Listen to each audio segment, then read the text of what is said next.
এটা মুসনবী শরীফ, এটা 1 খণ্ড, এটা 6 ঘন্টা 71 এখানে। প্রথমে তিনি যে ভূমিকা লিখেছেন গদ্যেশ, সেটা অত্যন্ত উচ্চ মানের আরবি ভাষায় লিখেছেন। আরবির পরে তিনি ভূমিকা লিখেছেন, মসনবীর ভূমিকা লিখেছেন ফার্সিতে এবং কবিতায়। আমরা আজকে মসনবী শরীফ তিনি কেন লিখলেন, কিভাবে লিখলেন সে সম্পর্কে দু একটি কথা আরজ করতে চাই। মওলানা রুমি রহমতুল্লাহর এই যে মসনবী শরীফ লিখলেন, সেটার পেছনে কিন্তু অনুঘটক ছিলেন তার একজন শাগরিদ, যার নাম হোসামউদ্দিন চালাবি। তিনিই মওলানাকে অনুপ্রাণিত করেছিলেন যে একটি কাব্যগ্রন্থ বা একটা গ্রন্থ লেখার জন্য। তিনি বলছেন, এবং শুধু তিনি না, হোসামউদ্দিন চালাবি শুধু তিনি না, অন্য মওলানার উনি তো একজন পীর সাহেব, তখনও পীর সাহেব ছিলেন, ওনার শাগরিদরা সবাই মিলে বললেন যে কবি সানাইর, ইরানের আরেকজন বিখ্যাত কবি সানাই একটা কিতাবের নাম হলো ইলাহিনামা, এবং শেখ ফরিদুদ্দিন আত্তার রহমতুল্লাহ আলাইহি লিখিত মান্তেকুত তাইর এবং মুসিবত নামা দুটি গ্রন্থ। ওনারা মওলানা রুমির আগের কবি ছিলেন। বলছেন যে এই তিনটি কবিতার প্রতি আপনার মুরিদানদের মধ্যে খুবই বেশি, এই তিনটি কিতাবের প্রতি তাদের খুব ঝোঁক, আগ্রহ। আপনি যদি আপনার মুরিদানের জন্য ওই তিনটি কিতাবের আদলে কোনো একটা কিতাব লিখতেন, তাহলে তারা উপকৃত হতো। শিষ্যদের এই প্রস্তাব শোনার সাথে সাথে মওলানা রুমি রহমতুল্লাহ আলাইহি তার মাথার পাগড়ির ভিতর থেকে একটা সিরকুট বের করে দিলেন। এটি ইতিহাসের কথা এবং এতে কারো দ্বিমত নাই। এই সিরকুটের মধ্যে 18টি বইত লেখা ছিল। এই 18টি বইত হলো মওলানা রুমির মসনবী শরীফের প্রথম বইত, প্রথম 18টি বইত। এই বইতগুলোকে নায়নামা বলা হয়, কারণ এখানে বাঁশরীর কথা দিয়ে শুরু করা হয়েছে। আমি এখান থেকে 18 বই থেকে 3টা বই এখানে পড়তেছি। বৈষ্ণো আজ নাই চোহে কায়াত মে কুনাদ, আজ জুদাই হা শিকায়াত মে কুনাদ। এটা হলো মসনবী শরীফের প্রথম বই। বাঁশরীর কাছে শোনো কিসের কাহিনী বলছে সে। বাঁশরী, যে সুর, বাঁশি, রাখালের বাঁশি বাজে, এই বাজার মধ্যে বাঁশি কি কথা বলতেছে, শোনো, মন দিয়ে শোনো। বাঁশরীর কাছে শোনো কিসের কাহিনী বলছে সে, বিরহ বেদনার করুণ অনুযোগ করছে সে। বাঁশরী, যে রাখালের মুখে বাঁশরী যে বাজে, বাঁশরী আসলে এক করুণ সুর প্রকাশ করে। সেই করুণ সুরের মূল কথা হলো যে প্রেমিকের বিচ্ছেদ বেদনার করুণ কাহিনীর সে অনুযোগ আকারে প্রকাশ করতেছে। এই বাঁশরী কি? এই বাঁশরী পরবর্তীতে আসছে মানে বর্ণনা যে এই বাঁশরী হলো এই মানুষ কাঁদে, সেই যেখান থেকে তাকে আনা হয়েছে, আগে রুহর জগতে ছিল, আল্লাহর সান্নিধ্যে ছিল, সেখান থেকে মর্ত জগতে চলে এসেছে মানুষ। এখন মানুষের যে ইনসানের, মানুষের অন্তর, আল্লাহওয়ালা মানুষের অন্তর কাঁদে সেখানে ফিরে যাওয়ার জন্য। বলছে যে কি, কাজনাইয়াস্তান তামরা বুবুরিদ আন্দ আজনাফিরাম মারদু জান্নালিদ আন্দ। যেদিন থেকে বাঁশবন হতে আমায় কেটে এনেছে, আমার সুরে সুরে নারী পুরুষ সমানে কেঁদেছে। কেন কেঁদেছে? প্রেমের জ্বালায়, আসক্তির জ্বালায়। বলছে যে প্রেমের জ্বালা, প্রেমাসক্তির জ্বালা, সেটা কি ধরনের? মওলানা বলছেন, সিনে খাহাম শারহা শারহা আজ ফিরাক তাব গোয়ম শারহে দর্দে ইশতিয়াক। আমার এই সুর, এই যে বাঁশরীর সুর, সুরের মর্মবাণী উপলব্ধি করার জন্য এমন একটা বক্ষ চাই। কিরকম বক্ষ চাই? যা বিচ্ছেদে ফেটে হয়েছে ফালি ফালি, যাতে প্রেমাশক্তির কি বেদনা বিবরণ দিতে পারি। এই 3টা হলো মসনবী শরীফের প্রথম 18 বইতের প্রথম 3টি বইত। বাঁশরীর কথা হলো, বাঁশরী যে বাজে বা বাঁশরীর সাথে যে রূপক হিসাবে বাঁশরীকে ব্যবহার করে মওলানা যে করুণ অন্তরের বেদনার কথা বলতে চান, তার মূল কথা কি? আমরা এই বইতে, যেটা ইসলামিক ফাউন্ডেশনে ছাপা হয়েছে গল্প আকারে, ছোট ছোট গল্প আকারে, সেখান থেকে আসলে আমি এখানে পড়তেছি। বাঁশরী বলে, আমার ভিতরের যে কান্না, সেটা তো সুরের লহরী নয়, সেটা বিরহের কান্না। যেদিন থেকে আমাকে বাঁশবন থেকে কেটে আনা হয়েছে, সেদিন থেকে আমি অঝোর নয়নে কাঁদছি।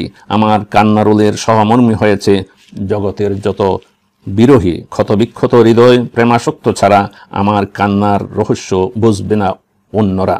আমার এ কান্নায় মিশে আছে আগুন, এ কান্না প্রেমের আগুন জ্বালে দুনিয়ার তাবৎ প্রেমিকের হৃদয়ে।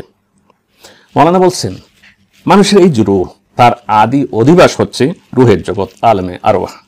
সে জগৎ ছেড়ে মর্ত্য জগতে এসেছে, তাই আসল ঠিকানায় ফিরে যেতে আকুল থাকে তার হৃদয়। মুসিবতের সংবাদে আমরা স্বতঃস্ফূর্ত বলে উঠি, ইন্না লিল্লাহি ওয়া ইন্না ইলাইহি রাজিউন।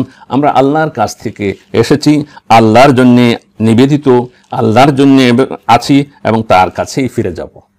এই ইন্না লিল্লাহি ওয়া ইন্না ইলাইহি রাজিউনের ভিতরে যে দর্শন, জীবন দর্শন, সেটাই মৌলানার সেই বাঁশরীর কান্নার মূল কথা। এবং মৌলানার যে সবক, হয়তো জিজ্ঞাসা করতে পারেন কিভাবে আমি পাড়ি দেব। মৌলানার প্রথম সবক হলো, তুমি বাঁধন মুক্ত হও। প্রেমের সহযাত্রী হতে হলে তোমাকে অবশ্যই এই মুক্তি অর্জন করতে হবে।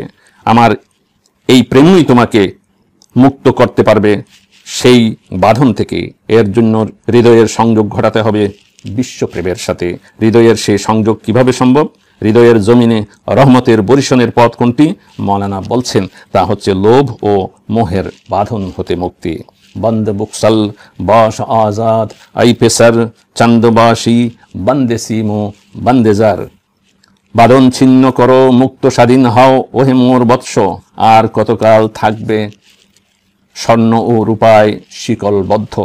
দুনিয়ার মায়াজাল ও ধন সম্পদের মোহ আল্লাহর সান্নিধ্য লাভে ও তার সাথে সম্পর্ক সৃষ্টির পথে অন্তরায় হয়ে দাঁড়ায়। একই সাথে মায়া মোহমুক্ত অন্তঃকরণে সাধনায় আত্মনিয়োগ করতে গেলে প্রতিবন্ধকতার সৃষ্টি করে। সুতরাং আল্লাহর সান্নিধ্য লাভের সাধনার পূর্ব শর্ত হচ্ছে পার্থিব ধন সম্পদের প্রতি মোহের বন্দিত্ব শিকল হতে মন ও আত্মাকে মুক্ত করা। মৌলানা উদাহরণ দিয়ে বলছেন যে তুমি এই সম্পদ সম্পদ সম্পদ দুনিয়াকে লাভ করার জন্য এইভাবে যে পাগল হয়েছ, দেখো এই যে কলসি, একটা কলসির মধ্যে যদি সমগ্র বিরাট সাগরের পানিও ঢেলে দেওয়া হয়, তাহলে কলসিতে কতখানি ধরবে? এই কলসির আন্দাজে তুমি যে ভোগ করতে চাচ্ছ, তোমার এই যে অস্তিত্ব দেহের মধ্যে, তুমি কতখানি লাভ করতে পারবে? ওই একদিনের দুদিনের তোমার খানার আন্দাজ তুমি লাভ করতে পারবে, এর তো বেশি লাভ করতে পারবে না। তো কাজে এরকম পাগল হয়ে ছুটছ কেন দুনিয়াকে ভোগ করার জন্য? তুমি দুনিয়ার কতখানি তুমি ভোগ করতে পারবে? গর্বে রিজি বাহর আদার কুজেই চান্দুগুঞ্জার কিসমতে এক রোজেই। যদি সাগরকে এনে একটি কলসির মধ্যে ঢালো, কতখানি ধরবে? একদিনের খোরাকের আন্দাজ। একটি খালি কলসির উপর একটি সাগর এনে ঢেলে দিলেও কলসিতে কতখানি পানি ধরবে? নিশ্চয়ই এক কলসির বেশি বা একদিনের প্রয়োজনের অধিক পানি ধারণ করবে না। তাহলে কলসিরূপ মানুষ স্বর্ণরূপ সম্পদের কাছে নিজেকে বন্দী করে রাখবে কেন?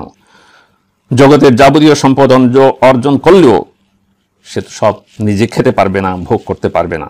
কিন্তু এই সহজ অঙ্কটা, সহজ কথাটা লোভীরা মানতে চায় না, বিশ্বাস করে না। আরো চাই, আরো খায়, আরো পাই।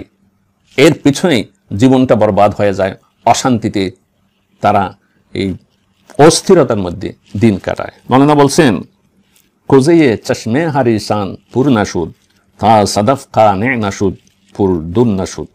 লুবিদের চোখের কলসি কখনো পূর্ণ হয়নি, ঝিনুক যতদিন তুষ্ট না হয়েছে মুক্তায় পূর্ণ হয়নি। তাহলে মৌলানা বলছেন যে ঝিনুক এক ফোঁটা পানি পাওয়ার পরে মুখ বন্ধ করাতে ভিতরে মুক্তা জন্মাইছে। তুমি মানুষও যে অল্পে তুষ্টি যদি অবলম্বন করো, আল্লাহর রহমতের কিছু যদি তুমি ধারণ করতে পারো এবং সেটা নিয়ে যদি সন্তুষ্ট থাকো, তোমার ভিতরে তোমার প্রতিভার বিকাশ হবে। তুমি এই নিজের ভিতর থেকে মুক্ত জন্মাবে। আর যদি হা করে থাকো, আরো চাই আরো চাই, শুধু সম্পদের পিছনে, লোভের পিছনে, ভোগের পিছনে যদি দৌড়াও, তাহলে তোমার জীবন বিকশিত হবে না, তোমার মেধা বিকশিত হবে না, তোমার ব্যক্তিত্ব প্রতিষ্ঠিত হবে না। তুমি শুধু ওই যে জানোয়ারের মতো, পশুর মতো শুধু খাওয়ার পড়ার পেছনেই তোমার জীবনটা বরবাদ হয়ে যাবে। প্রশ্ন যে আমি তাহলে কিভাবে এই জীবনটা লাভ করতে পারি, যে লোভ মোহ থেকে আমি কিভাবে মুক্ত হতে পারি? মৌলানা বলছেন, মুক্ত হওয়ার একটা পথ, সেটা হলো যে প্রেমের পথে আসো। हर के राजा माजेश की चाकशुद ও জেহের সুদ জুমলা আইবি পাকশুদ। প্রেমে পড়ে যার সম্মানের জামা দীর্ণ হয়েছে, লোভ ও যাবতীয় দোষ হতে সে পবিত্র হয়েছে। মানুষের অভ্যন্তরে দুটি পৃথক সত্তা আছে, একটির নাম রূহ, অপরটির নাম নফস। রূহের সম্পর্ক আল্লাহর সাথে, যত ভালো, সৎ, ন্যায়, সুন্দর রূহ সেদিকেই মানুষকে পথ দেখায়, আর যত খারাপ, মন্দ ও অসুন্দর সেদিকে প্ররোচনা দেয় নফস। কারণ নফস বা প্রবৃত্তির সংযোগ শয়তানের সাথে। জীবনে সার্থকতা চাইলে অবশ্যই নফসকে দমন করতে হবে, আর তার উপর কর্তৃত্ব প্রতিষ্ঠা করতে হবে রূহের। এর প্রক্রিয়া কি হতে পারে তা বোধগম্য করার জন্য মৌলানা অবতারণা করেছেন মসনবির প্রথম ও সুদীর্ঘ বাদশাবাদীর প্রেম কাহিনীর, যেটা আমরা আগামী জলসায় সেটা নিয়ে আলোচনা করব। এখানে আমি যে কথাটা যোগ করতে চাই সেটা হলো যে মৌলানা বলছেন মানুষকে প্রেমের সাথে যোগাযোগ করতে হবে। এই প্রেমের সূত্রে আল্লাহর সাথে, স্রষ্টার সাথে, প্রেমময় প্রভু আল্লাহর সাথে সংযোগ হবে। এই প্রেমটা কি আমরা জানি, এই যে রেডিও টেলিভিশনে খবর আসে কিসে, বাতাসে একটা ইতার থাকে, এই ইতারের উপর ভর করে আসে। এবার আল্লাহর প্রেমিকরা, আশিকরা বলেন যে এই সৃষ্টি জগতের মধ্যে একটা প্রেম নামে একটা অশরীরী একটা এরকম একটা আবহ আছে। যদি মানুষের মন, আত্মা সেই প্রেমের যদি সংযোগ পেয়ে যায়, তাহলে মানুষের জীবনে পরিবর্তন হয়ে যায়, প্রেমময় হয়ে যায়। তখন নিজকে, আত্মীয় স্বজনকে ভালোবাসে, মানুষকে ভালোবাসে, সৃষ্টিকে ভালোবাসে, আল্লাহর সমস্ত সৃষ্টিকে ভালোবাসে, এবং সব তার দৃষ্টি ভঙ্গি বদলে যায়, প্রেমের দৃষ্টি এসে যায়, এবং সর্বশেষ সে আল্লাহর প্রেম লাভের জন্য তার মন, আত্মা প্রস্তুত হয়। সেই প্রেমের দর্শন, সেই প্রেমের সবক দেওয়ার জন্য মৌলানা রুমি রহমতুল্লাহ এই পুরো মসনবী শরীফে গল্পের পর গল্প দিয়ে মসনবী শরীফ সাজিয়েছেন।